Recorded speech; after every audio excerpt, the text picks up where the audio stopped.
Halo semuanya, kembali lagi bersama saya Septa Manolita Brutarigan dengan NPM 2305030316. Pada video saya, kali ini saya akan mempresentasikan proses micro teaching sebagai bagian tugas dari modul 4 dengan pengembangan keterampilan pengajaran untuk kelas inklusif. Dalam video ini saya akan menjelaskan rencana pembelajaran, persiapan kelas inklusif, implementasi pembelajaran di kelas, strategi adaptasi untuk siswa yang berkebutuhan khusus, serta refleksi setelah kegiatan berlangsung. Video ini juga disertai visual pendukung untuk membantu memperjelas konsep pembelajaran inklusif. Mari kita mulai mempelajarinya bersama-sama. Untuk micro teaching ini saya mengajar mata pelajaran dengan matematika untuk kelas 4 SD dengan topik pengenalan pecahan sederhana seperti 1/2, 1/3, dan juga 1/4. Materi ini penting karena pecahan merupakan dasar untuk kompetensi matematika selanjutnya seperti perbandingan, pembagian, dan juga bangun datar. Tujuan pembelajaran pada pertemuan ini adalah yang pertama, siswa dapat menyebutkan konsep pecahan seperti 1/2, 1/3, dan juga 1/4. Yang kedua, siswa dapat menunjukkan pecahan melalui media konkret seperti lingkaran pecahan sederhana. Yang ketiga, siswa dapat mengidentifikasi pecahan melalui aktivitas kelompok. Dan yang keempat, semua siswa termasuk yang berkebutuhan khusus dapat berpartisipasi aktif dengan bantuan adaptasi visual, audio, ataupun metode komunikasi alternatif. Sebelum pelajaran dimulai, saya mempersiapkan beberapa hal penting sebagai bagian dari prinsip kelas inklusif. Yang pertama itu ada penataan kelas. Saya mengatur meja berbentuk kelompok kecil agar siswa dapat berkolaborasi dan saling membantu. Siswa dengan kebutuhan khusus ditempatkan di posisi yang lebih strategis, misalnya lebih dekat dengan guru ataupun dekat dengan alat bantu visual. Yang kedua adalah media pembelajaran. Saya menyiapkan beberapa hal. Yang pertama itu lingkaran pecahan warna, yang kedua kartu pecahan berukuran besar, dan yang ketiga video pendek mengenai pecahan untuk siswa yang visual auditory.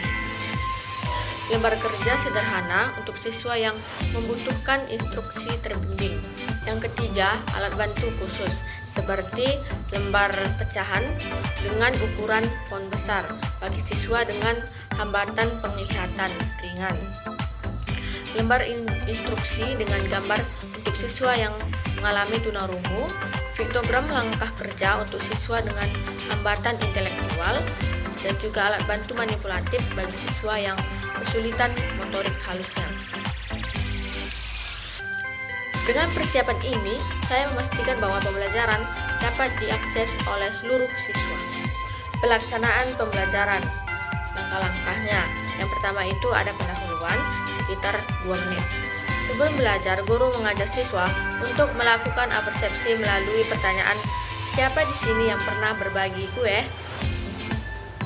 Saya menunjukkan sebuah gambar kue utuh, kemudian gambar kue tersebut dibagi menjadi 2, 3, dan 4 bagian. Saya mengatakan, ini saat kita membagi sesuatu menjadi beberapa bagian yang sama, itulah sebuah konsep dari pecahan. Ini membantu siswa menghubungkan pelajaran dengan pengalaman sehari-hari. Yang kedua ada kegiatan inti yaitu 3-4 menit.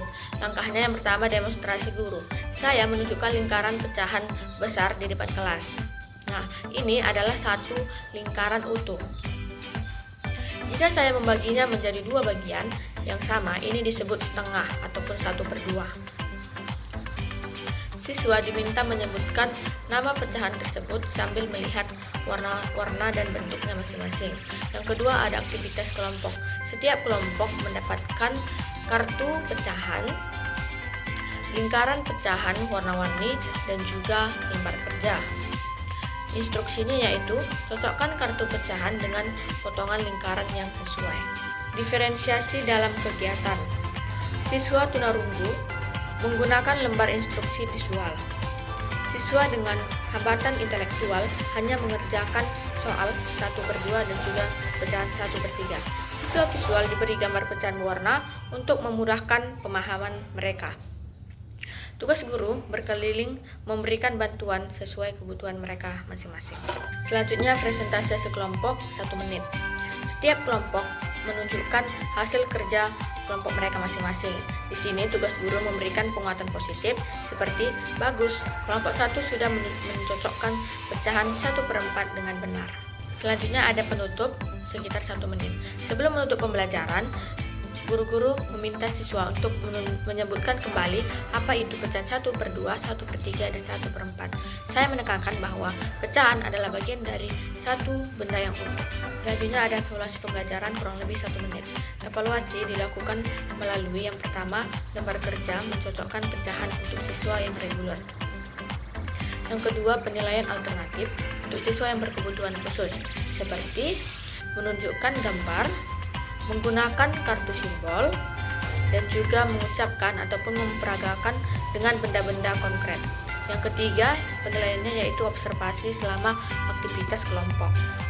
Yang keempat, pemberian catatan kecil perkembangan untuk siswa dengan hambatan tertentu. Implementasi strategi inklusif sekitar 2 menit.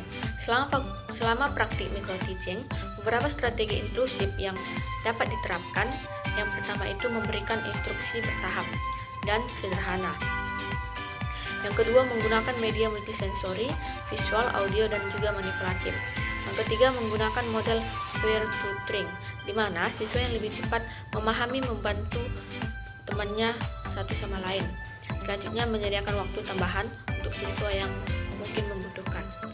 Selanjutnya juga memberikan penguatan yang konsisten agar siswa lebih percaya diri.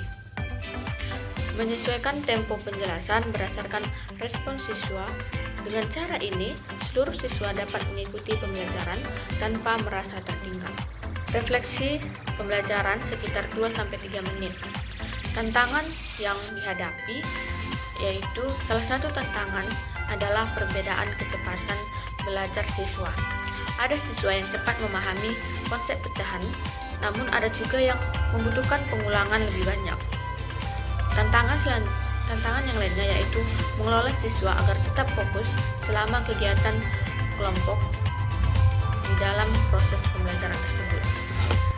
Strategi mengatasi tantangan tersebut bisa dilakukan. Yang pertama itu memberikan aktivitas yang melibatkan gerak untuk siswa yang mengalami ADHD. Yang kedua, memberikan instruksi visual bagi siswa yang tunarungu. Yang ketiga, menggunakan alat bantu konkret berulang kali untuk siswa yang belum memahami. Strategi ini cukup efektif untuk menjaga keterlibatan seluruh siswa. Pembelajaran yang saya dapatkan dalam pembelajaran ini yaitu pengalaman ini mengajarkan saya bahwa pembelajaran inklusif membutuhkan persiapan matang, empati, dan juga fleksibilitas. Guru harus mampu menyesuaikan pendekatan berdasarkan kebutuhan masing-masing siswa. Di masa depan, saya ingin memperbanyak variasi media belajar dan meningkatkan kemampuan diferensiasi instruksi bagi siswa. Demikian micro-teaching kelas inklusif yang saya lakukan. Semoga proses ini memberikan gambaran nyata mengenai bagaimana pembelajaran inklusif dapat diterapkan di kelas. Terima kasih sudah menyaksikan video saya. Sampai jumpa di video berikutnya.